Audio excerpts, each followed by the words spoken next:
Ya, 97,6 FM in Radio Sumber Informasi Terpercaya. Assalamualaikum warahmatullahi wabarakatuh. Selamat pagi buat Spradiin Radio dimanapun kalian berada. Aduh, sudah hari Senin lagi ya, Via? Iya, udah Senin lagi. Sudah hari Senin lagi.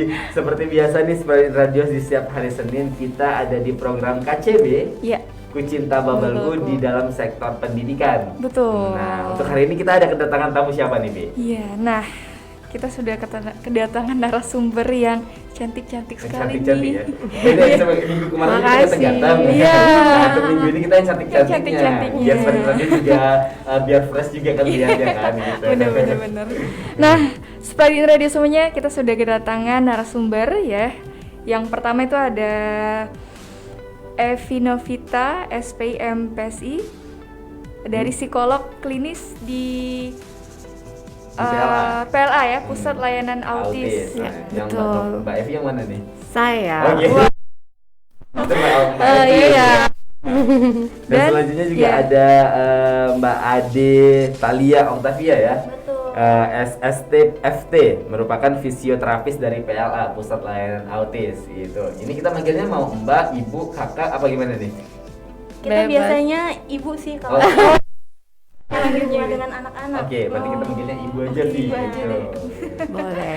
Sama-sama sama teman-teman kita yang ada di sana Iya, gitu. benar. Biar menyamaratakan ya.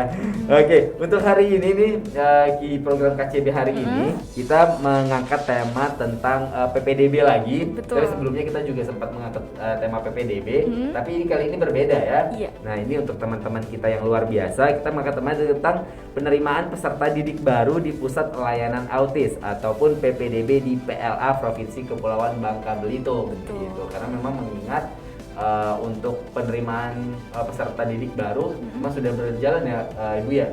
Sudah, untuk yang sudah di berjalan. misalnya di sekolah-sekolah yang lain, entah itu SD, SMP, atau SMA ya, yang sudah berjalan karena memang kemarin tuh baru kelulusan gitu Iya, kan. iya. Nah, ternyata di PLA juga sudah melakukan hal yang serupa berarti ya. Betul. Gitu. Nah, ini kita akan mengangkat tema tentang itu. Iya. Mungkin Spradiin Radio yang di rumah juga entah itu mungkin ada saudaranya ataupun Ya. Kemudian kita tentukan juga kondisi psikodiagnosisnya ya. Maksud dari psikodiagnosis itu adalah anak ini ada pada gangguan yang mana. Ada yang namanya autism ya, kemudian ADHD. Nah, sekarang ini kita sudah mulai menerima tunagrahita atau disabilitas intelektual. Kemudian kita juga speak delay juga ya, dan gangguan belajar dan kondisi lainnya selain tunanetra seperti itu. Nanti mungkin teman saya Mbak Ade itu akan, Ibu Ade maksudnya ya, akan menjelaskan lebih detail terkait tentang proses terapisnya. Untuk psikologi klinis, maka saya melakukannya adalah hal tersebut gitu.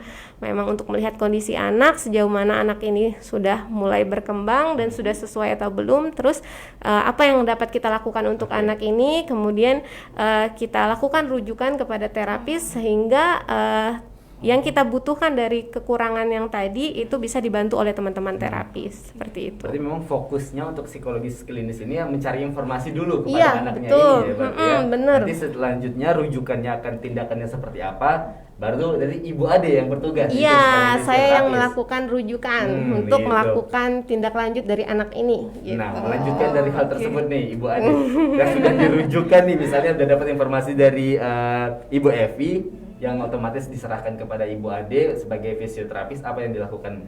Persisnya perannya seperti apa? Oke, sebelumnya jadi kebetulan saya memang seorang fisioterapis. Nah, jadi sistem di PLA itu anak-anak yang dirujuk dari psikolog klinis itu akan mendapatkan keterangan, anak ini butuhnya wicara, anak ini butuhnya penanganan motorik halus, anak ini butuhnya motorik kasar. Nah, di PLA itu ada tim lagi. Oke. Jadi salah satunya fisioterapis, saya dan 4 orang teman, ada okupasional terapis, ada terapi wicara, kemudian pendidikan psikologi, dan untuk bina diri. Oke. Nah, kami ber-17. Jadi setelah dapat rujukan dari Ibu Evi, kami ber-17 ini menggali lagi lebih dalam. Jadi anak ini yang paling penting nih, kita mau ngejar apanya dulu, konsentrasinya, fokusnya mau dikejar yang mana dulu. Baru setelah itu anak ini kami dapatkan hasil baru kami berikan ke orang tua. Oke. Jadi orang tua akan jelaskan anaknya butuh ini loh, misalnya butuh konsentrasi dulu. Terkadang orang tua mohon maaf kurang paham ya, maunya langsung bicara anaknya. Tetapi ternyata konsentrasinya belum. Bagaimana mau berbicara kalau konsentrasinya belum fokus seperti itu. Jadi kebetulan juga saya di sini diamanahkan untuk menjadi koordinator terapis di PLA. Nah, sehingga dari psikolog klinis langsung ke koordinator, kami langsung tim turunnya seperti itu. Tapi kalau bidang saya sendiri itu fisioterapis. Fisioterapis. Betul. Berarti Mbak Ade ini bisa dikatakan sebagai eksekutornya nih, Via. Eksekutornya ya. Seperti itulah. Jadi, yang mencari informasinya ini Mbak Evi, terus dieksekusilah sama tim dari Mbak Ade itu sendiri betul. gitu. Biar tahu nih anaknya ternyata butuhnya seperti ini. Nanti diajarkannya berarti seperti ini, treatmentnya juga berbeda dengan kebutuhan yang lain gitu. Oke, baik. Kita langsung masuk mungkin ya ke tema kita untuk hari ini, masalah PPDB gitu. Mungkin apa yang ingin ditanyakan Ivi? Nah, mungkin kita langsung bahas tentang PPDB, PLA ya, Ibu ya. Bisa dijelaskan nggak mungkin di awal apa sih PPDB PLA itu dan dikhususkan bagi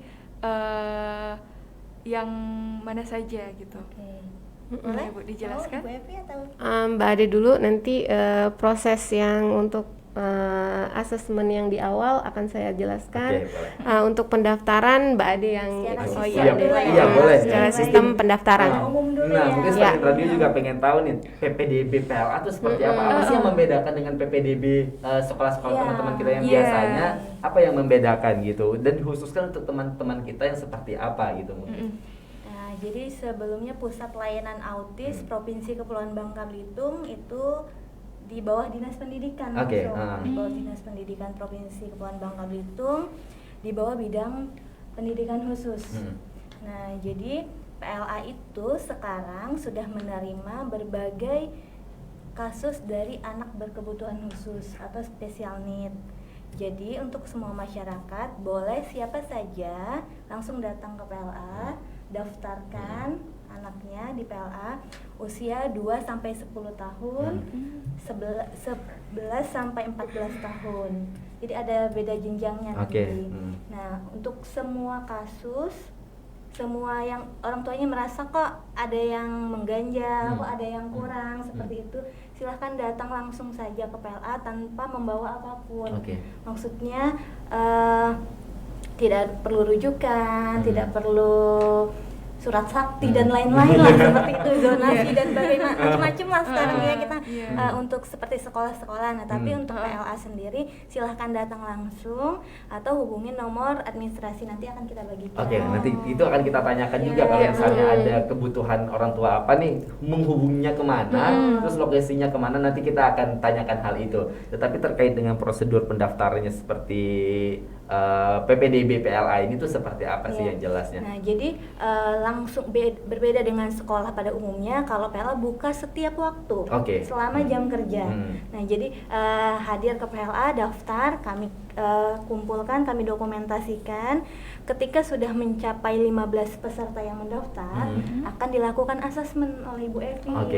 Nah, seperti itu. Jadi tidak menunggu tahun ajaran baru, tahun ajaran seperti ini. Nah, tetapi ketika sudah masuk di PLA, kami yang menentukan kapan anak ini di-asesmen sesuai dengan kloter yang ada. Jadi tidak bisa dikatakan tahun ini buka 2 kali, tahun ini buka 3 kali, karena biasanya dulu sebelum pandemi 1 tahun memang kita biasanya 3 kali gelombang, bisa sampai 3 kali perputaran anak untuk langsung gabung di PLA. Tetapi karena pandemi terkadang kita terhambat, diizinkan tatap muka, tidak diizinkan lagi, zona oranye, diliburkan lagi, seperti itu. Jadi untuk sekarang kami kapanpun kami akan membuka dan kami langsung komunikasi dengan orang tua. Jadi masyarakat pada umumnya silahkan saja tanpa ada waktu. Kapanpun bisa langsung datang ke PLA. Nah, berarti itu yang membedakan ya, Via. Kalau misalnya sekolah-sekolah biasa, ya itu kan pasti ada tahun ajaran baru gitu-gitu. Tapi kalau misalnya di PLA ini sendiri, berarti tergantung dengan kloternya. Misalnya tadi udah dibilang sama Mbak Ade itu ada 15. Kalau misalnya sudah cukup 15, minimal 15 berarti ya. Kalau misalnya sudah ada 15 itu bisa langsung dibuka Iya. tahun ajaran baru lah istilahnya Iya. gitu kan, tanpa menunggu sesuai dengan serentak dengan sekolah-sekolah yang ada Betul. gitu kan. Tadi menarik nih membahas tentang assessment. Jadi misalnya kalau misalnya sudah datang, berarti tinggal cukup bawa anaknya dan berbagai informasi mengenai anaknya Betul ke sekali. psikologis klinis Iya. gitu kan. Iya. Nah, assessmentnya ini tuh seperti apa sendiri sih kalau untuk Mbak Iya. Evi sendiri ya sebagai eksekutor assessmentnya nih? Eksekutor ya bahasanya. Oke, baiklah. Jadi memang seperti yang udah Mbak Ade sampaikan, nanti saya input ya beberapa anak yang memang sudah terdaftar. Kemudian bagian administrasi kami akan calling menghubungi pendaftar yang memang sudah terregistrasi. Nah, yang pertama yang kami lakukan adalah input data. Memang semuanya harus jelas gitu. Nama anak, usia, orang tua, pekerjaan orang tua, alamat, kemudian keluhan. Keluhan itu penting untuk data kami gitu. Kemudian tumbuh kembangnya juga dari sebelum dia dilahirkan atau masih dalam kandungan ya. Kemudian pada saat dia dilahirkan atau proses melahirkannya, kemudian tumbuh kembangnya dari 0 sampai dengan saat ini. Apa yang terjadi pada kondisi anak ini? Itu benar-benar kita harus data secara lengkap ya, agar kita ketahui memang ada latar belakang apa kondisi ini bisa terjadi. Sehingga itu juga untuk memudahkan saya melakukan diagnosis tadi. Diagnosis ini yang tadi saya katakan bahwa untuk menentukan pada kategori mana anak ini gitu. Nah, kemudian memang ada beberapa anak yang mungkin ada yang SC atau sesar ya, atau bermasalah terhadap kandungannya atau kandungan lemah, atau mungkin pada saat dalam kandungan orang tuanya sakit, atau pada saat usia 0 sampai 2 tahun ya, dia pernah mengalami kondisi step panas yang sangat tinggi atau kondisi-kondisi yang lainnya. Nah, selain itu latar belakang keluarga juga penting buat kami gitu ya, karena memang untuk memudahkan kami apakah nanti anak ini dalam dukungan atau support yang baik dari keluarganya kayak gitu. Karena kalau seandainya orang keluarga atau lingkungannya kurang support, maka saya sebagai psikolog dan teman-teman yang lainnya dan tim kami begitu, kita akan feedback gitu ke keluarga ini. Maka kita akan lakukan psikoedukasi. Psikoedukasi adalah seperti penjelasan atau pemberitahuan bagaimana apa yang harus kita lakukan terhadap anak ini kayak gitu.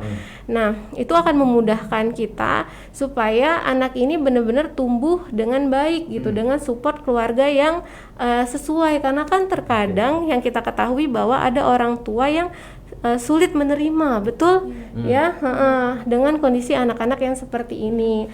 Nah, dengan mungkin keluarganya misalkan, atau misalnya tante, om, nenek, kakek mencemoh ya, bahasanya sering seperti itu. Nah, kondisi-kondisi itu harus saya ketahui sehingga itu dapat saya lakukan untuk memberi penjelasan atau membantu terkait dengan anak ini, sehingga untuk kondisinya saat ini aja sebagai anak yang memiliki kondisi yang sedikit berbeda ya, itu dia sudah merasa tertekan gitu ya, maksudnya sudah bahasanya itu kurang percaya diri, minder gitu ya, dengan kondisi fisik yang terjadi pada dirinya, apalagi dengan dukungan keluarga yang tidak ada. Nah, itu yang menjadi suatu problem lah ya terkait psikologis untuk anak ini. Nah, itulah yang dapat kami lakukan. Kemudian apalagi setelahnya, maka itu nanti akan saya data kembali untuk melihat kondisi tumbuh kembang anak ini udah sesuai atau belum. Yang tadi saya jelaskan bahwa ada yang namanya sudah sesuai dengan usianya atau belum. Nah, kalau seandainya memang belum sesuai, maka nanti teman-teman terapis ataupun kami akan membantu sehingga setidaknya dia bisa mendekati, walaupun memang kan kondisi yang khusus ini memang untuk mengejar anak normal itu butuh waktu yang cukup lama, atau mungkin butuh proses, tidak seperti membalikan telapak tangan ya. Itu sangat sulit, sehingga memang kerjasama antara orang tua, terapis, dan kami sebagai psikolog itu benar-benar harus saling bersinergi gitu, sehingga itu dapat membantu anak-anak ini sehingga dapat mengejar tumbuh kembangnya yang terlambat, karena memang anak-anak dengan kondisi ini terlambat gitu ya, kondisinya memang di bawah anak di usianya. Nah kemudian setelah saya lakukan pendataan dari yang awal tadi saya jelaskan, kemudian sampai di mana tumbuh kembangnya, kemudian saya lihat juga emosinya. Nah itu juga akan membantu anak ini ketika nanti dia melakukan proses terapi, dan teman-teman terapis juga sudah siap dengan kondisi emosi yang terjadi sama anak ini. Sering lihat nggak untuk anak berkebutuhan khusus dengan kondisi yang seperti ini tiba-tiba berguling-guling, mukul diri sendiri gitu. Sering terjadi ya kan. Nah kondisi-kondisi yang seperti itu, nah itu juga kita lakukan pendataan sehingga data itu akan mudah dipahami oleh terapis, sehingga nanti terapis yang akan mengelola itu semua. Nanti mereka yang akan membantu mengurangi perilaku yang ibaratnya maladaptif. Apa itu maladaptif? Yang tidak sesuai yang seharusnya misalkan bola itu untuk ditendang, tapi sama dia dimakan kayak gitu. Itu kan kondisi yang tidak sesuai ya. Jadi nanti teman-teman terapis yang akan meluruskan perilaku yang tidak sesuai tadi. Itu yang akan kami lakukan di tahap asesmen. Nah sangat lengkap sekali sehingga detail sekali yang memang untuk pusat layanan autis, insya Allah kami dapat membantu anak-anak yang memang memiliki kondisi khusus ini. Dan jika ada rekan-rekan di rumah ya yang punya kenalan atau keluarga, silakan mendaftar, karena setiap waktu PLA Pusat Layanan Autis dibuka. Hanya untuk nanti untuk penerimaannya kita tunggu kloter gitu. Kemudian nanti bagian Pusat Layanan Autis, bagian administrasi kami akan menghubungi, waktunya pasti akan dihubungi, tidak dihubungi karena datanya pasti masuk, nggak akan hilang insya Allah ya, kecuali kalau misalnya memang terselip.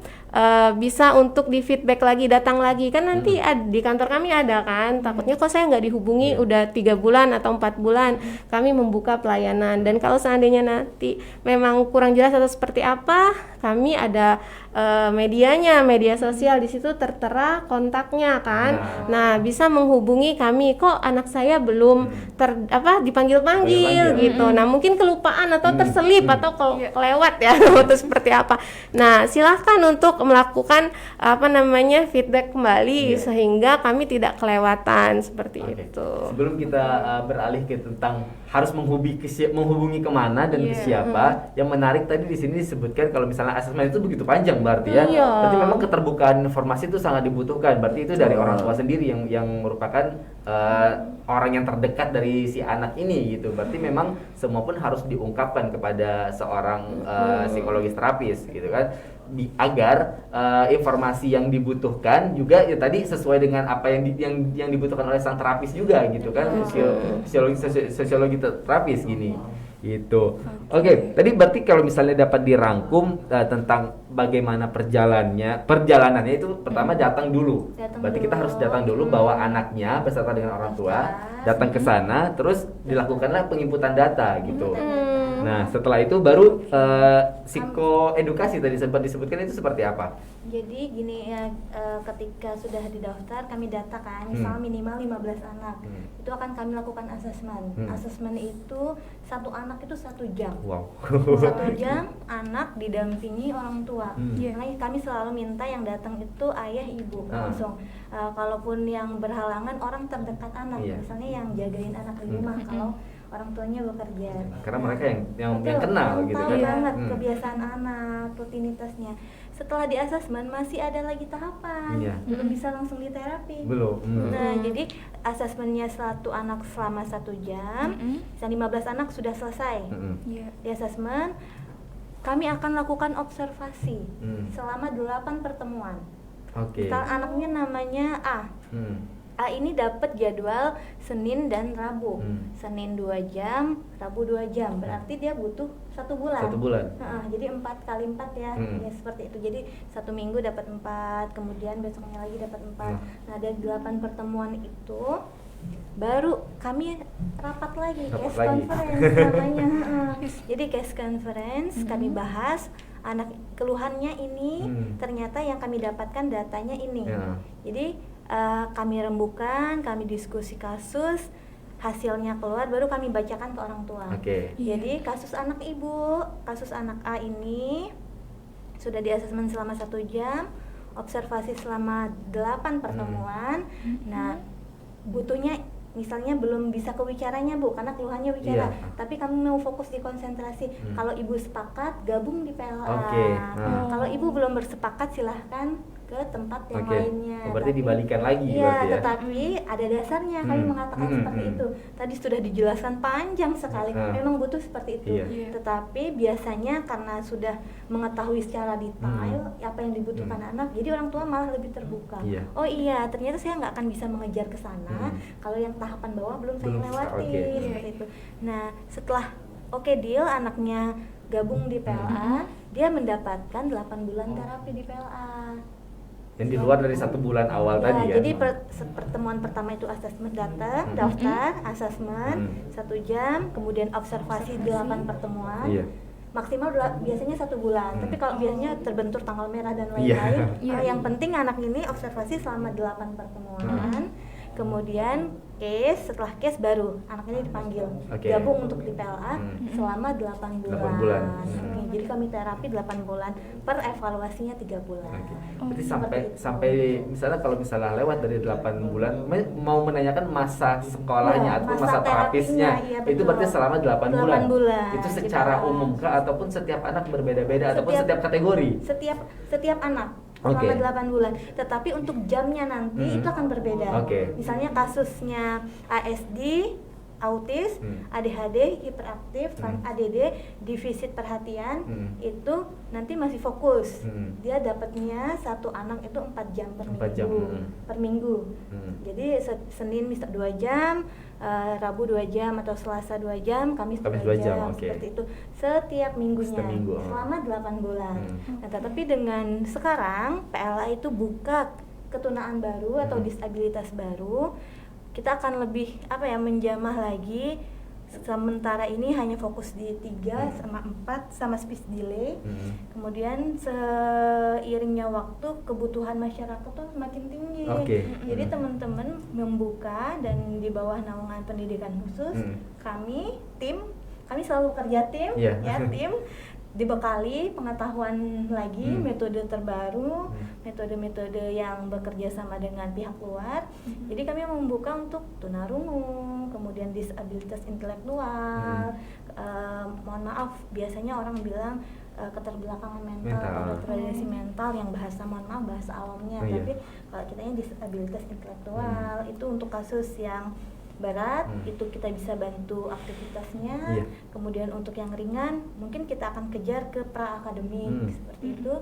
Kasus tunarungu untuk latih mendengar dan bicaranya bagi yang sudah menggunakan alat bantu dengar. Kemudian kasus keterlambatan bicara, speech delay, dan kasus cerebral palsy, kelayuan otak. Nah, jadi nanti setiap anak itu jamnya terapi akan berbeda, tetapi lamanya di PLA itu 8 bulan. 8 bulan berarti ya. Dan bisa dikatakan bisa lebih dari 8 bulan itu bisa. Nah, jadi setelah 8 bulan itu kita akan melihat orang tua yang kooperatif. Tadi kan udah digali banget nih dia dari sampai neneknya. Karena itu sangat penting ternyata. Jadi kadang neneknya anak-anak tidak boleh konsumsi coklat untuk anak autis. Kasein, glutein nggak boleh. Karena apa? Karena itu menjadi sumber racun untuk anak-anak. Nah, tapi neneknya kasihan, dia nangis, kasih aja sedikit. Padahal kasih sedikit sama kasih banyak sama aja. itu bisa. Itu memang luar Di biasa PLA. ya.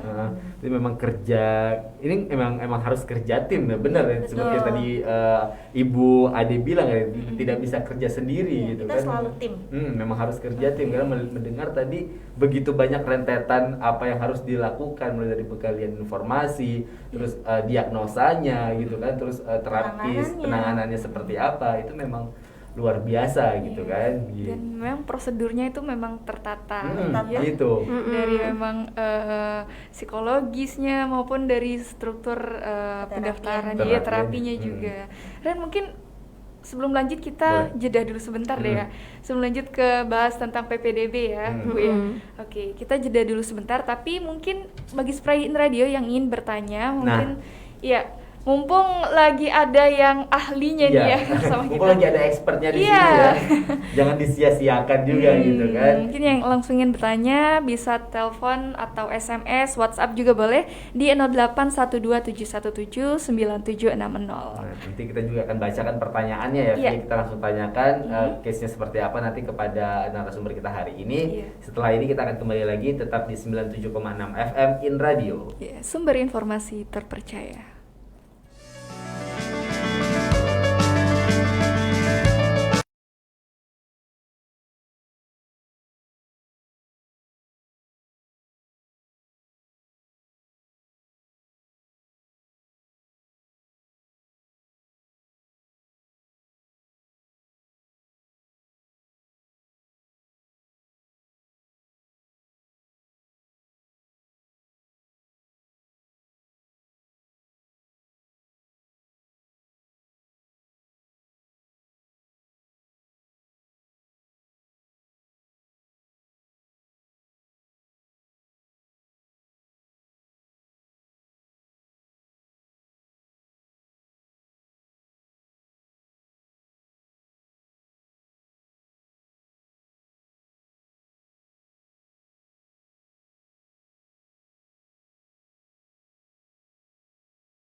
Oke, 97,6 FM in Radio Sumber Informasi Terpercaya. Masih bersama dengan Elvi dan Rendra di program KCB Ku Cinta Bubble-ku, yang hari ini membahas tentang penerimaan peserta didik baru di Pusat Layanan Autis PLA di Provinsi Kepulauan Bangka Belitung ya. Iya. Masih bersama dengan dua narasumber kita, ada Ibu Evi dan juga Ibu Ade.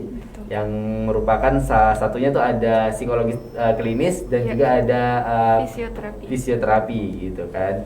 Masih melanjutkan tentang perbincangan kita, mungkin apa nih Bi yang ingin kita tanya-tanyakan lagi nih? Iya, mungkin tadi pasca 8 bulan ya. Nah, mungkin ada kegiatan apa saja sih Bu yang dilakukan selama 8 bulan ataupun pasca 8 bulan itu ada apa gitu yang selanjutnya dilakukan? gitu, mungkin yang dilakukan. Oke, mau siapa yang jawab?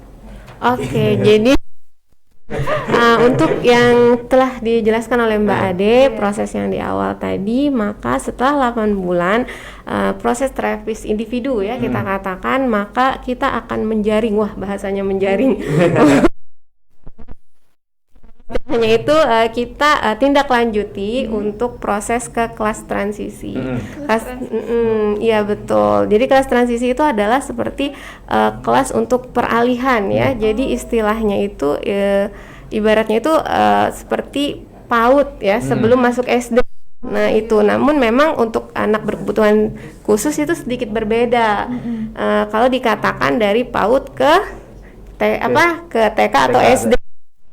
Karena memang prosesnya untuk anak ini mereka melalui proses terapi, sehingga ketika transisi ini kan grouping ya, istilahnya itu adalah grup.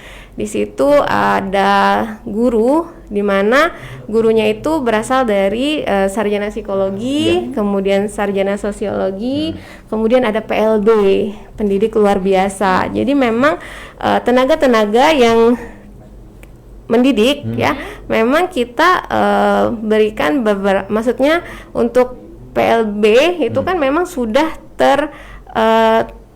bukan terstandarisasi, istilahnya itu adalah memang sudah belajar gitu, sudah tahu dasarnya, sudah tahu ilmunya, bagaimana menangani anak-anak yang memiliki kondisi berkebutuhan khusus ini. Kemudian psikologi juga, secara dasarnya psikologi itu belajar mengenai apa yang terjadi pada manusia, termasuk dalam anak-anak yang memang kondisinya sedikit berbeda dibandingkan anak-anak yang lainnya, atau ada yang sedikit terlambat ya dibandingkan seusianya, seperti itu. Kemudian sosiologi juga, untuk kondisi sosiologi ini kan memang yang mereka pelajari itu adalah bagaimana berhubungan sosial dengan orang lain, bagaimana memahami orang lain secara sosialnya, sehingga tiga profesi ini gitu ya, itu sudah cukup lengkap untuk membantu teman-teman atau anak-anak yang berkebutuhan khusus ini untuk melakukan tindak lanjut dalam hal pendidikan. Jadi memang dalam hal transisi ini ada pendidikan yang masuk, ada kognitif atau ilmu yang kita berikan pada anak, karena memang prosesnya adalah proses pembelajaran seperti itu yang sifatnya grup, namun memang terbatas karena untuk berkebutuhan khusus itu kan sangat spesial anaknya, ada yang kesana kesini berlari manja, tapi setelah ditangani oleh tim individu yang tadi dari terapis, anak-anak ini sudah mulai belajar bagaimana duduk tenang, bagaimana untuk memulai tugas tertentu melalui media tertentu gitu. Sebenarnya udah dibentuk di di tim terapis. Namun ketika memang masuk ke kelas transisi, ada kondisi-kondisi tertentu yang dia harus beradaptasi lagi dengan kelompoknya yang baru. Dia yang biasanya dia sendiri kok harus berkelompok. Nah, terus kemarin sudah sangat dekat nih, sudah sangat akrab dengan terapisnya. Kemudian dia harus bertemu dengan terapis yang baru, sehingga harus ada adaptasi kembali, betul ya? Sehingga kadang kondisi-kondisi yang awal itu terkadang di kelas transisi muncul gitu. Karena apa? Karena dia harus beradaptasi pada hal yang baru, seperti itu. Nah, namun apa yang ada di kelas transisi yang akan kita lakukan untuk anak ini secara groupingnya? Ada yang namanya tematik. Tematik itu adalah belajar apa yang ada di lingkungannya, seperti mengenal benda-benda yang ada di sekitarnya, misalnya bola atau apa, pohon-pohon, bunga, serangga, dan jenis-jenis yang lainnya. Kemudian alat-alat masak atau alat-alat apa yang memang atau jenis-jenis mobil atau kendaraan, transportasi, binatang, semuanya itu masuk di situ. Kemudian kita ada kelas yang sangat menarik untuk kemampuan skill. Penasaran kan? Iya. Ini bukan kue yang jelas ya. Iya, jadi kita ngajarin anak-anak yang memiliki kondisi yang sangat spesial ini untuk memasak, membuat sesuatu yang bisa mereka makan atau bisa menghasilkan suatu karya yang mungkin bisa produksi gitu, berbentuk barang yang bisa mereka jual. Keren kan? Nah, keren sekali ya. Betul. Nah, terus ada kelas bakery juga. Dan memang untuk yang kelas ini kita gunakan yang memang sudah kita adaptasi untuk anak-anak yang berkebutuhan khusus, sehingga apa yang mereka makan, apa yang mereka masak itu memang tepat gitu. Jangan sampai yang tadi Mbak Ade katakan, mereka kan harus diet ya gitu. Sehingga apa yang didietkan itu mereka makan gitu kan. Nah, itu kita mengajarkan mereka, dan orang tua sih ya, yang paling utama adalah orang tua. Sehingga apa yang kita gunakan ini loh mah gitu, makanan yang memang bisa dimakan anak, aman, dan insya Allah enak seperti itu gitu. Nah, terus ada kelas-kelas yang lainnya yang baru ya, insya Allah baru kita mau lakukan, yaitu adalah Montessori sama art therapy. Nanti untuk yang kelas individu nanti Mbak Ade akan jelaskan proses dari Montessori-nya. Montessori itu adalah untuk menunjang life skill-nya. Misalkan bagaimana anak-anak mengantri, terus membawakan makanan, bagaimana cara makan, cara duduk yang rapi, cara beradaptasi dengan orang-orang yang di sekitarnya, menyapa, berdoa, dan sebagainya. Jadi dijelasin nanti sampai malam kita ya. Nggak selesai-selesai. Iya, itu ada di Montessori. Kita insya Allah sebenarnya Montessori ini udah lama ya kita lakukan, cuman sekarang udah lebih rapi dan udah lebih terprosedur dan sudah dapat dikatakan konsepnya menggunakan metode Montessori. Kemudian ada art therapy. Art therapy itu adalah kita bisa mengembangkan kemampuan anak termasuk dalam apa yang ada di pikiran dan perasaannya melalui apa? Media lukisan. Betul. Seperti itu. Jadi mereka bisa menggambar bebas, mereka bisa mengekspresikan. Terkadang mungkin belepotan ya kemana-mana, catnya ke muka atau kemana, atau catnya berambur-amburan, ya udah nggak apa-apa. Itu adalah explore mereka, itu adalah cara mereka untuk apa? Untuk bahagia, betul, untuk bermain. Kemudian mereka bisa mencoret apapun yang kadang itu bentuknya apa gitu, yang nggak jelas ini apa, tapi mungkin untuk orang-orang yang punya nilai seni yang sangat tinggi, dia bisa melihat bahwa itu adalah suatu karya yang sangat besar gitu. Betul. Kemudian ketika mereka tertarik, mereka bentuk ini menjadi sebuah desain yang masuk ke dalam desain grafis, bisa apa? Produksi lagi suatu karya yang bisa dijual. Nah, semangat. Nah, semangat untuk Bapak Ibu, orang tua yang mungkin memiliki anak-anak dengan kondisi ini, jangan pesimis. Kita lakukan yang memang anak kita bisa. Jangan kita paksa mereka nggak bisa. Gitu. Itu kan yang namanya, itu artinya kita mengganggu hak asasi manusia, bener nggak? Iya kan, kita menyakiti orang lain. Jangan sampai cuman pencuri yang masuk penjara, ya kan? Orang yang menyakiti orang, anak sendiri lagi ya kan disakiti, artinya harus masuk penjara juga nih, kayak gitu. Nah, mungkin untuk pesan-pesan yang lebih lanjutnya nanti kita akan tanyakan di akhir. Apa yang sebenarnya yang harus dilakukan mungkin orang tua yang memiliki anak yang luar biasa ini. Mungkin kita nanti di akhir kita akan kasih kesempatan buat ibu-ibu yang di sini buat kasih pesan apapun itulah buat orang tua yang memiliki anak yang luar biasa seperti teman-teman kita ini gitu. Pokoknya kita kembangkan apa yang mereka mampu, bukan kita paksa yang mereka tidak mampu. Karena memang ya, namanya juga anak berkebutuhan khusus. Jadi memang tidak sama dengan anak-anak yang lain, memang kebutuhan mereka yang khusus gitu kan. Gitu, sesuai dengan namanya gitu. Jadi menarik ya, berarti ini kalau misalnya dapat dikatakan ini kelasnya lengkap loh Bia. Gitu, misalnya ada kelas masaknya juga, itu tidak didapatkan di TK ataupun PAUD di sekolah-sekolah biasa gitu kan. Jadi memang mereka diajarkan bagaimana menuangkan perasaan mereka, emosi mereka tadi lewat lukisan. Terus misal mereka dididik sejak dini untuk jadi entrepreneur juga. Dari kecil berarti kan. Sudah dididik, ditanamkan nilai-nilai entrepreneurship-nya gitu kan di PLA ini. Luar biasa. Tadi menyinggung tadi kata Mbak Evi. Nanti untuk kelas yang personil per orangnya itu akan dijalankan sama Mbak Ade. Itu kelas seperti apa? Jadi tim tadi intervensi biasanya individu sih. Intervensi terpadu. Terpadu itu kan satu kesatuan ya.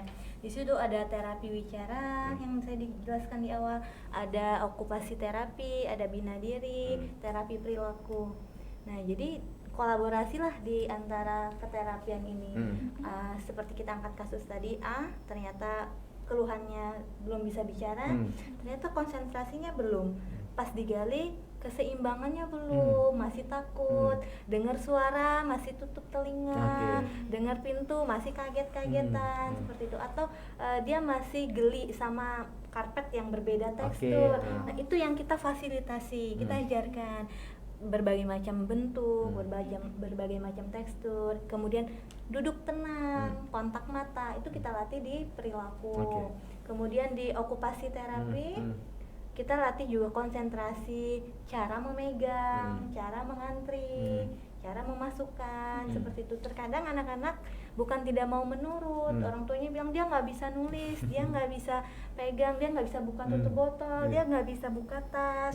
Nah, terkadang mereka tidak ada kesempatan untuk melakukan itu. Semuanya dibantu sama orang tuanya, dipakaikan, difasilitasi. Nah, tapi kalau dari kami di tes di awal tadi ternyata belum bisa, kami bantu.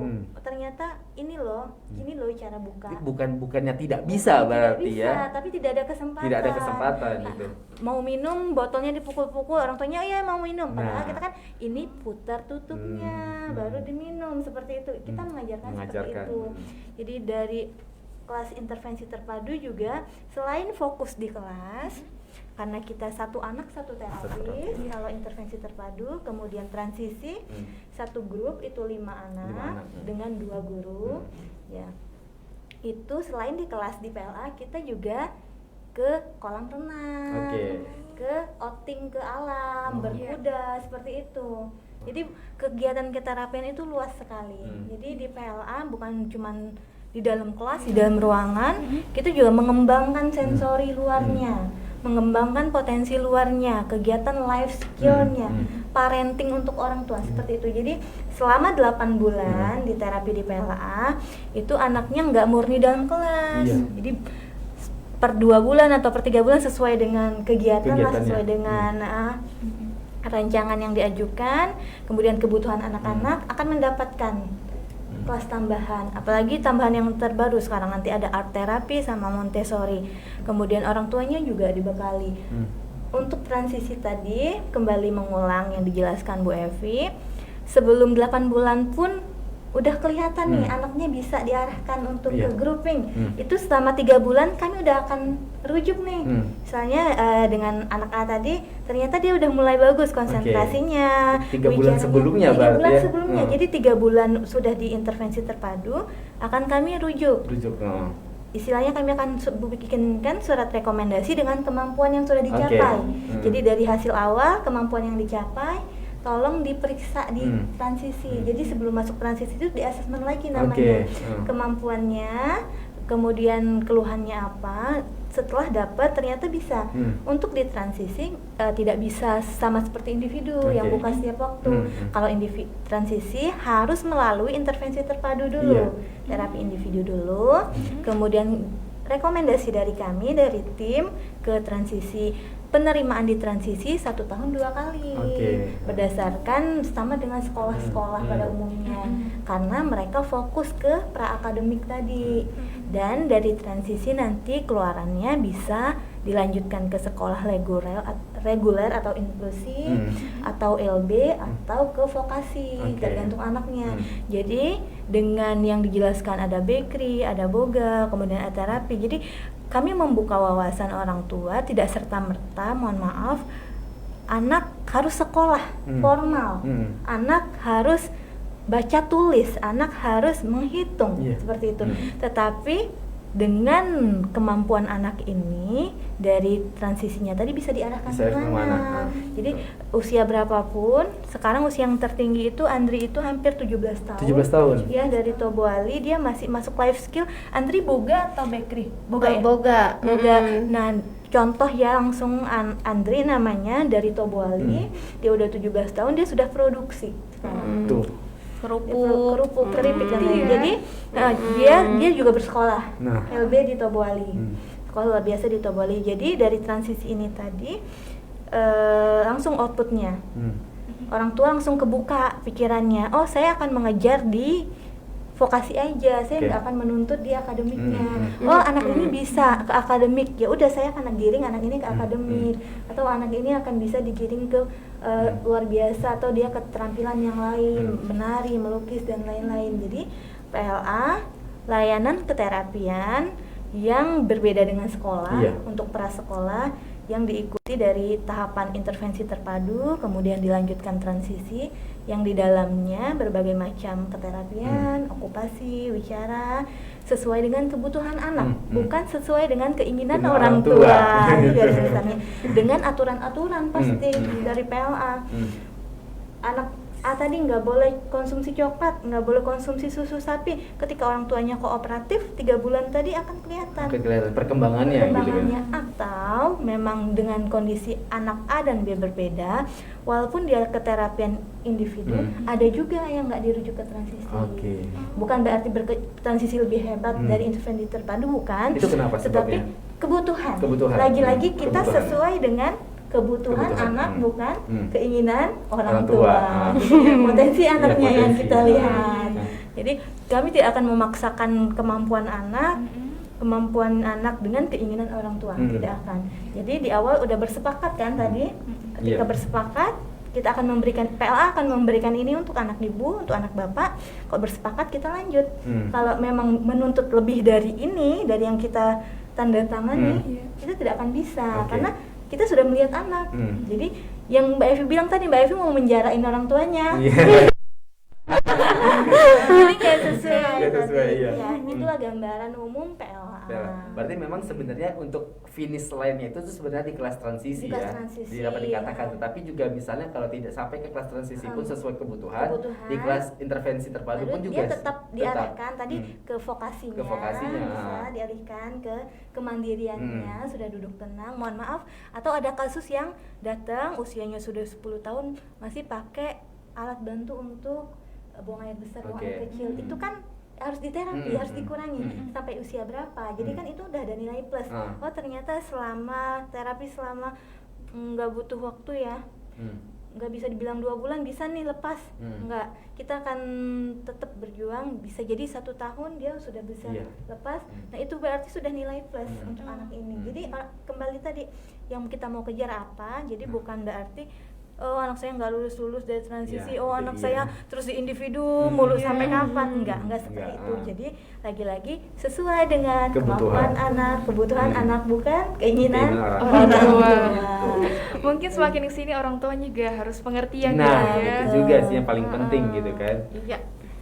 Mungkin percaya sih kan dengan adanya perkembangan informasi yang informasi yang sudah lalu lalang di media sosial ataupun kan sudah ada Google segala macam, pastilah orang tua sudah mencarikan informasinya juga yang tervalid juga gitu kan, tidak seperti orang tua yang pada zaman dulu yang kekurangan informasi gitu kan.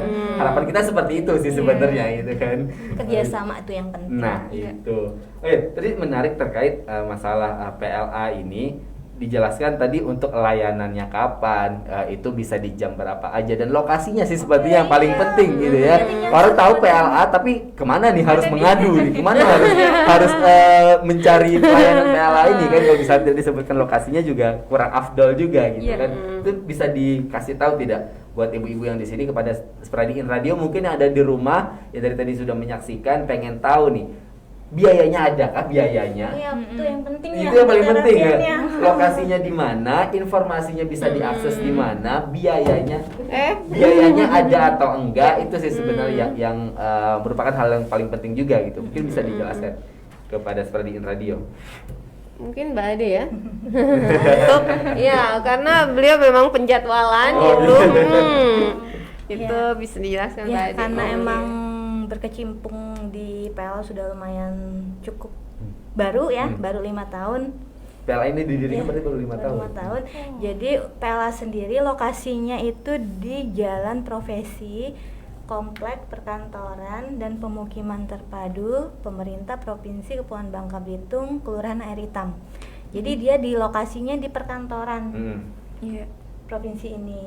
Lokasi paling tepatnya itu di depan Poltekkes. Nah, Poltekkes, iya. Kemenkes, atau di daerah BNN provinsi seperti itu. Jadi bagian dalam di bawah naungan Dinas Pendidikan Provinsi Kepulauan Bangka Belitung. Nah, untuk aksesnya PLA Bubble sudah punya sosmed, iya. di akun Facebook PLA Bubble, di IG PLA Bubble, kemudian YouTube kita juga sudah punya Wow, channel luar YouTube. biasa. Jadi semua tentang keterapian, semua tentang informasi sudah ada di YouTube juga. Untuk nomor administrasinya boleh dicatat. Boleh. Nanti kita catat, nanti kita mention lagi mungkin di akhir.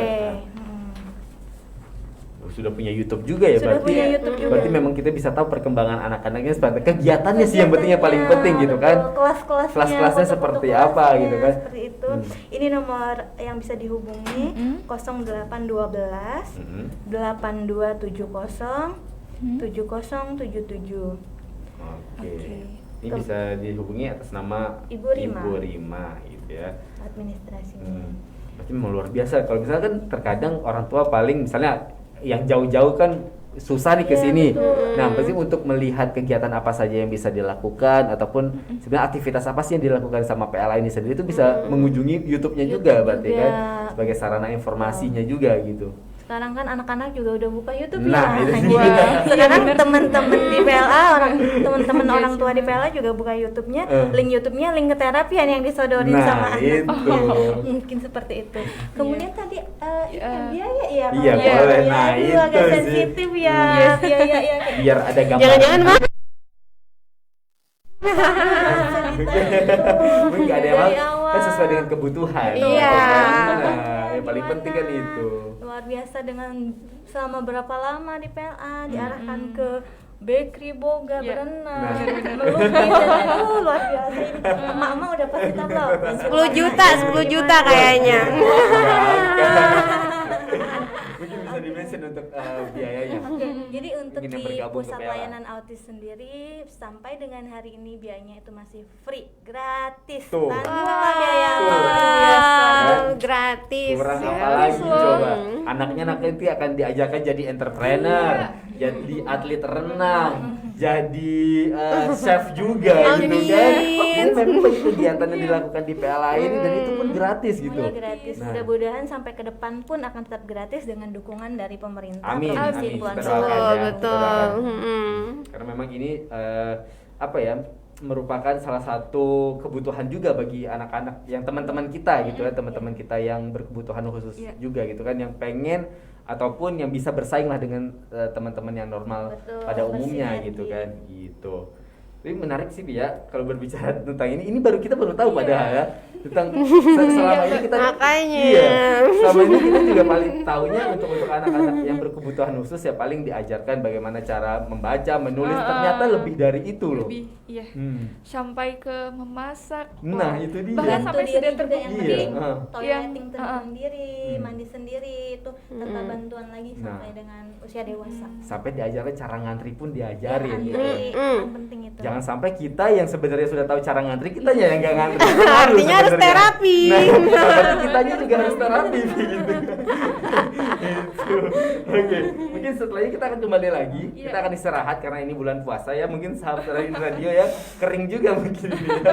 Kita istirahat sebentar. Mungkin setelah ini kita akan lanjutkan mengenai menanyakan tentang sebenarnya apa sih yang boleh dilakukan sebagai kita sebagai orang awam ketika misalnya menghadapi ataupun melihat teman-teman kita yang berkebutuhan khusus ini, pendekatan seperti apa yang dapat kita lakukan ataupun hal-hal apa sih yang tidak bisa kita ucapkan ataupun kita tidak bisa lakukan kepada teman-teman kita yang berkebutuhan khusus ini mungkin. Nanti kita akan bahas masalah itu ya, Pia. Itu jangan sampai nanti salah gitu kan.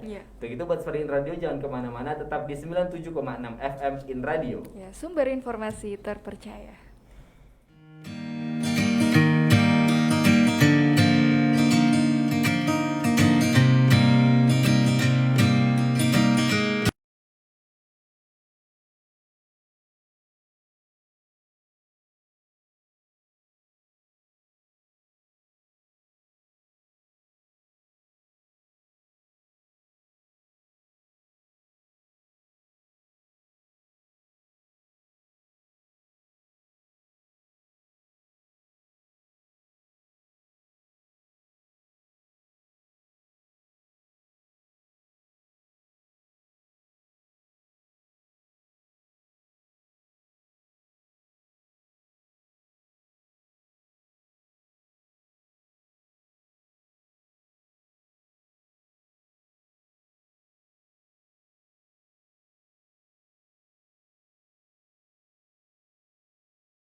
Amin Radio, sumber informasi terpercaya. Kembali lagi bersama dengan Rendra dan Elvi di program KCB Kucinta Babelku dengan Betul. tema hari ini PPDB di Pusat Pelayanan Autis di Provinsi Kepulauan Bangka Belitung. Masih bersama dengan Ibu Evi dan juga Ibu Ade yang menjadi guest star kita pada hari ini. Wah. Dan telah berbicara banyak mengenai kita harus semangat ya. Dari tadi sebenarnya semangat terus ya. Sampai susah.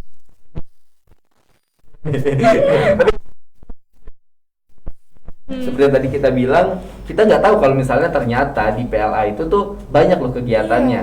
Jadi seperti yang dibilang ada kegiatan masaknya juga, ternyata berenangnya juga gitu kan. Jadi banyak benar kegiatan-kegiatan yang membantu teman-teman kita untuk di pusat pelayanan autis ini gitu. Mungkin Elvi ada yang ingin ditanyakan nggak Bim? Sebelum kita pulang ya, kedua narasumber kita. Ini kita lanjut sekarang. Oke, mungkin kita lebih bahas ke itu ya. Mungkin apa sih yang tidak boleh dilakukan, apa yang boleh dilakukan. Mungkin dari segi orang tua ya, Bu ya. Itu apa sih yang boleh dilakukan mungkin yang atau tidak boleh dikatakan atau perbuatan yang seperti itu kepada teman-teman kita yang metode pendekatannya ya. Iya. Itu seperti apa, Bu? Untuk teman-teman kita yang berkebutuhan khusus mungkin. Oke, saya bantu dulu untuk ini ya, kondisi pendekatan. Jadi untuk pendekatan itu memang yang kita butuhkan adalah emosional ya, terkait dengan anak berkebutuhan khusus yang harus kita lakukan sebelum kita memulai untuk melakukan tindak lanjut untuk membantu tumbuh kembang atau potensi yang ada di dalam diri anak. Yang harus kita lakukan adalah pendekatan dengan akrab dulu. Kita ambil emosinya dulu gitu, karena percuma gitu kita mulai untuk melakukan pembelajaran atau proses belajar apa misalnya kan duduk atau proses untuk tidak lari-lari lagi atau seperti apa kayak gitu. Nah jadi untuk memulai bagaimana untuk anak mengikuti apa yang kita harapkan atau apa yang program apa yang ingin kita bentuk untuk anak ini. Nah, pendekatan yang harus kita lakukan harusnya kita akrab dulu sama anak ini.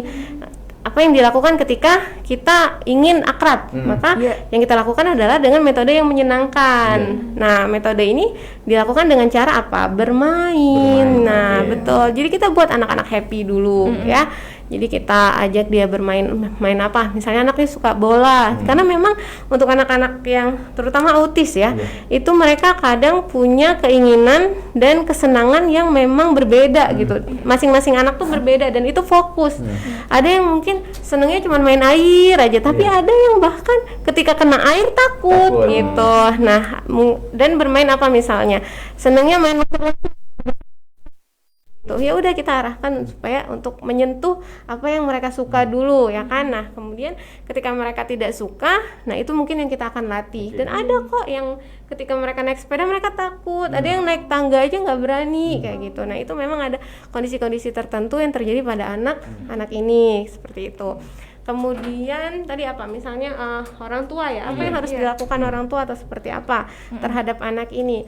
Yang paling penting adalah kebutuhan anak ini secara emosional adalah kasih ya. Dan terkadang mungkin ada beberapa orang tua yang belum melakukan hal ini karena penerimaan terhadap anak ini tuh kayak masih belum ada gitu. Kayak ibaratnya kalau bahasa itunya tuh seperti belum ikhlas gitu ya. Karena kan kondisi anak ini tidak sama dengan yang lainnya, sehingga ya anak saya terlahir tidak sesuai dan mereka sedih yang sangat luar biasa. Dan ini berkepanjangan, maksudnya saya bersama anak ini selama anak ini hidup dan saya akan menanggung anak ini gitu. Maka ketika anak ini sensitif anak ini sensitif, dia paham apa yang dirasakan oleh orang-orang yang ada di sekitarnya.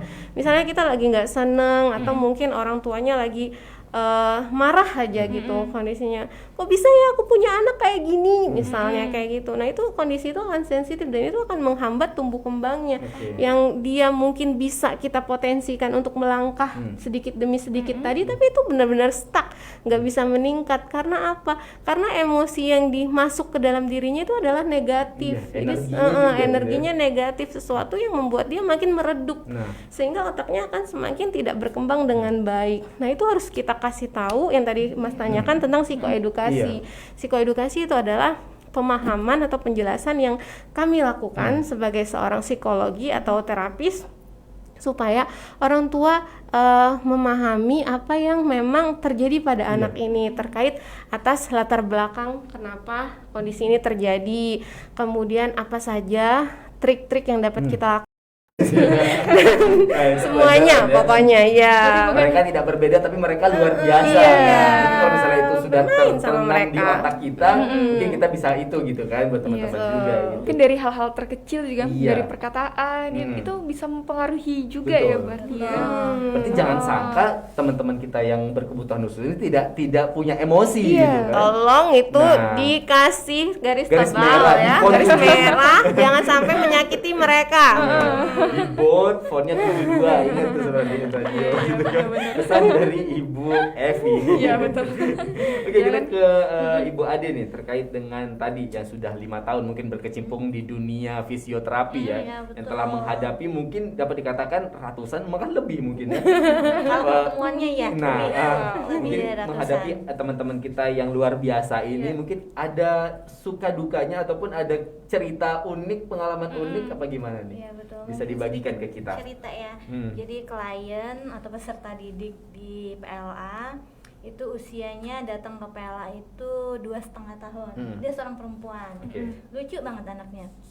Jadi belum mengeluarkan kata-kata, kemudian kontak matanya masih los, kemudian setiap mau naik ke atas, kita kan kebetulan gedungnya bertingkat, kemudian diantar om mamanya, terus gendong tas kecilnya sendiri, semua serba mandiri, tidak diantarkan sampai kelas, tapi hanya diantarkan sampai ruang tunggu.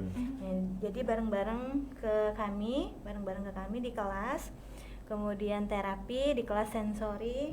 Kebetulan saya yang handle di kelas sensori itu. Mungkin Mas Render sama Mbak Elvi pernah lihat taman di playground yang ada kolam bolanya, yang ada wall climbingnya, yang ada seluncuran. Ruang sensor integrasi di PLA seperti itu, berwarna-warni, kemudian dengan media yang disebutkan tadi. Nah, anak perempuan ini setiap masuk ke situ kan ada kolam bola. Ketika dia melihat bola berantakan, dia ingin memasukkan kembali, merapikan kembali. Nah, tetapi setiap mengambil satu bola, dia selalu muntah.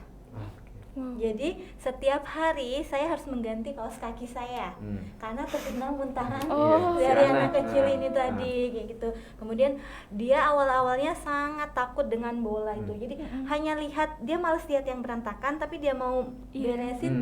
Dia tingkat dari sensitifnya tinggi sekali. Jadi hypersensitif untuk kasus anak ini. Jadi pendekatan yang saya berikan selalu dengan apapun bola itu saya sertakan. Ketika dia bermain ayunan, ketika dia belajar menulis, belajar membuka, belajar bermain, bola itu selalu ada di sebelahnya. Nah, setiap hari pun orang tuanya selalu minta maaf ya Bu Ade, kaos kakinya ganti lagi, atau kalau lagi nggak jadi terapis tuh harus sigap. Itu yang kena minimal kaos kaki saya, kalau nggak kena sebaju dan lain-lain harus selalu mau ganti. Nah, jadi seorang terapis tuh harus sigap. Kadang nggak kena sama sekali, tetapi anaknya yang bajunya harus ganti. Setiap pertemuan selalu muntah. Jadi dia terapi di PLA selama 3 bulan, kemudian evaluasi sampai dengan 8 kali 2 pertemuan. Jadi 16 bulan jadi PLA. Dia sudah mulai mau memegang bolanya dan masih orang bilang Bangka tuh bilang mengkual, mual seperti itu, tapi muntahnya udah nggak keluar lagi. Biasa. Muntahnya udah nggak keluar lagi. Gitu. Jadi sekarang anak itu sudah bersekolah di Pangkal Pinang, sudah PAUD, usianya sudah mau masuk 6 tahun sekarang, dan dia sudah bisa bermalam di sekolah. Sudah nginep kemah sama guru-gurunya tanpa ada orang tua. Jadi sudah nggak muntah lagi lihat bola, sudah mengeluarkan kata-kata sekarang ibu itu sudah bisa. Nah. Kemudian jadi yang orang bilang kenapa dia sensitif bolanya tadi harus kita dekatin, itu harus kita kurangin, bukan kita hindarin. Jauh Ya udah gitu. jangan dikasih bola nanti dia muntah. Iya. Padahal itu harus diobatin Iya. dulu, dideketin dulu. Karena dimanapun dia akan bertemu itu, kita nggak tahu dia betul. bukan hanya di rumah aktivitasnya, dia nggak hanya di rumah PLA pasti dia harus keluar ke pasar, ke Iya. kondangan, ke rumah nenek dan lain-lain, ke sekolah. Ternyata itu sangat bermanfaat. Yang orang bilang kan hanya ngapain bolanya aja yang disingkirin, Iya. ngapain Iya, diobatin benar. melihat bola aja muntah kayak gitu. Betul. Kayak gitu. Padahal kalau dari keterapian di PLA seperti itu, apa yang menjadi masalah ternyata yang masalah anaknya hipersensitif Oke. dengan bola-bola seperti itu. Jadi luar biasa sampai setiap hari ganti kaos kaki.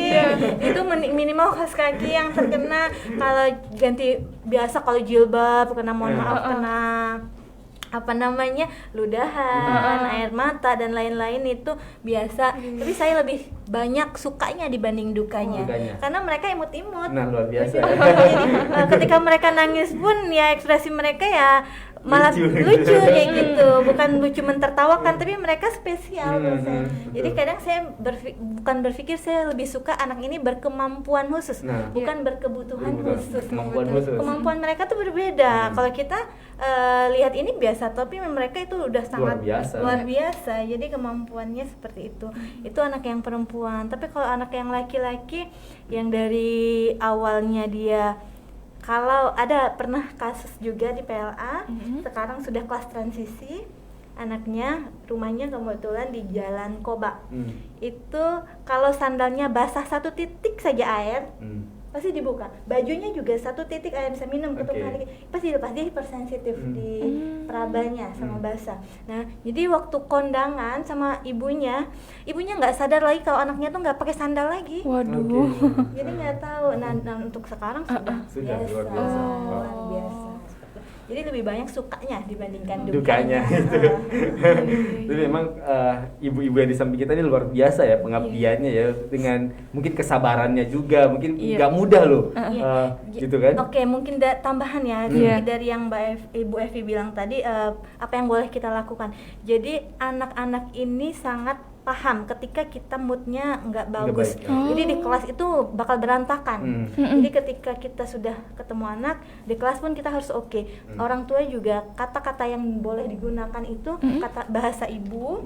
Kemudian kita harusnya real, nggak boleh abstrak. Misalnya gambar-gambar yang kita tunjukkan, mohon maaf, kartun itu jangan. Kita harus foto real, gambar real. Misalnya gambar kucing, biasanya mohon maaf saya sebutkan merek, Tom ya, Tom Jerry gitu ya. Kucing tikus sama kan. Tapi yang kita berikan ngajarinya ya real gambar kucing, bukan Tom sama Jerry. Tikus dan kucingnya itu. Jadi kartun itu jangan. Visualnya mereka terganggu. Jadi kita kasih real, itu tipsnya. Kemudian bahasa yang kita gunakan, jangan ke situ momo, jangan ke situ momo. Biasanya sering seperti itu ya. Itu juga tidak boleh. Jadi jangan ke sana, licin, jatuh. Jadi orang tua tahu langsung licin. Kamar mandi licin, jatuh. Kemudian kalau dia mau menumpahkan, ambil lap.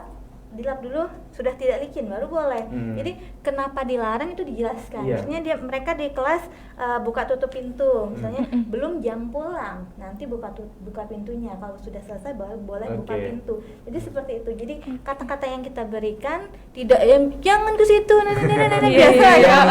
Yang niatnya pengen lembut tapi ternyata bukan, tapi salah gitu ya. Enggak. Jadi cukup kata-katanya biasa aja, santai aja, nggak boleh ke sana. Di sana licin, nanti jatuh. Udah, jangan ke sana, ada momok, nggak boleh seperti. Terus kita ngomong apa? Mereka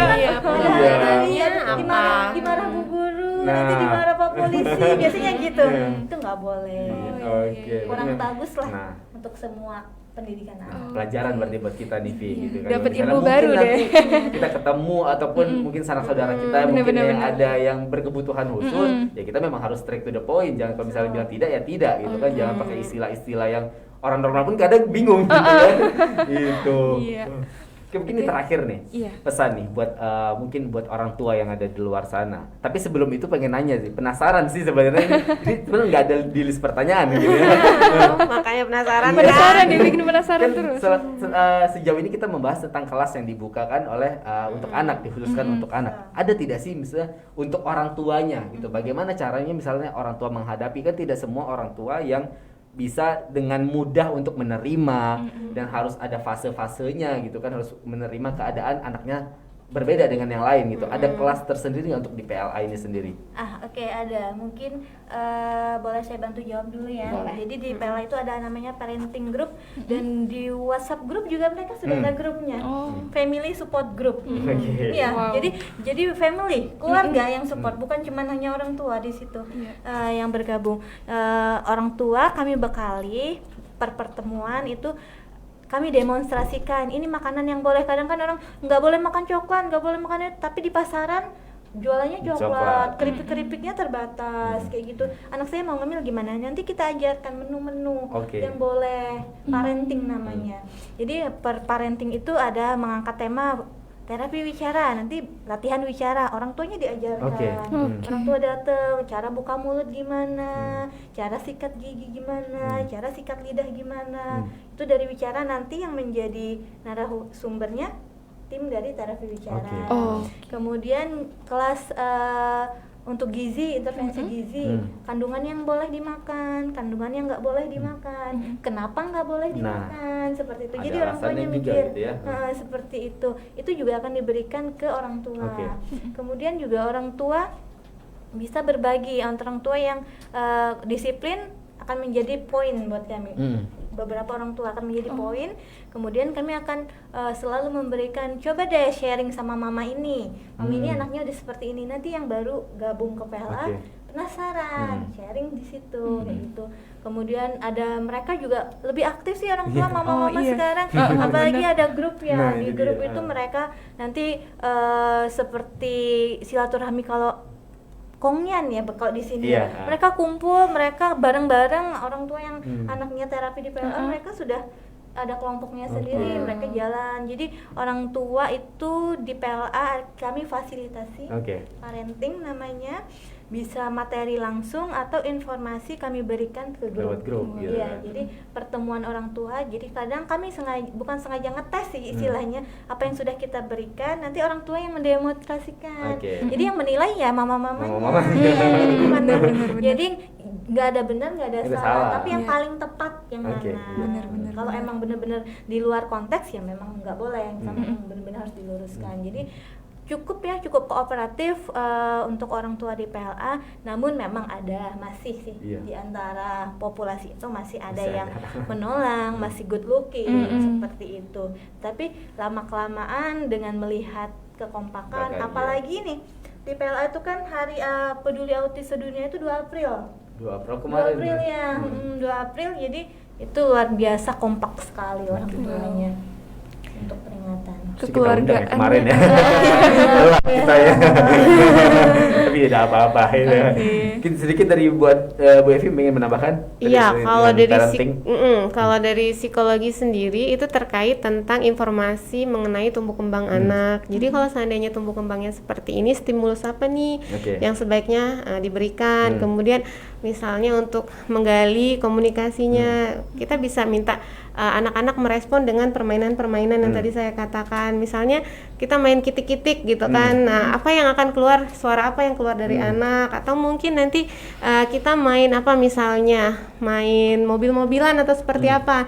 Nah, untuk memulai dari bahasa kosakata yang bisa muncul, bisa kita suara mobil kan tidak sulit ya untuk mengeluarkan suara mobil ketimbang menyebut mobilnya kayak boom boom boom, itu lebih mudah, betul. Nah, mungkin informasi seperti itu yang bisa dilakukan oleh psikologi ya, untuk membantu memberikan stimulus apa yang dapat dilakukan sehingga anak ini bisa memunculkan hal-hal tertentu yang memang kita harapkan seperti itu. Kemudian emosi.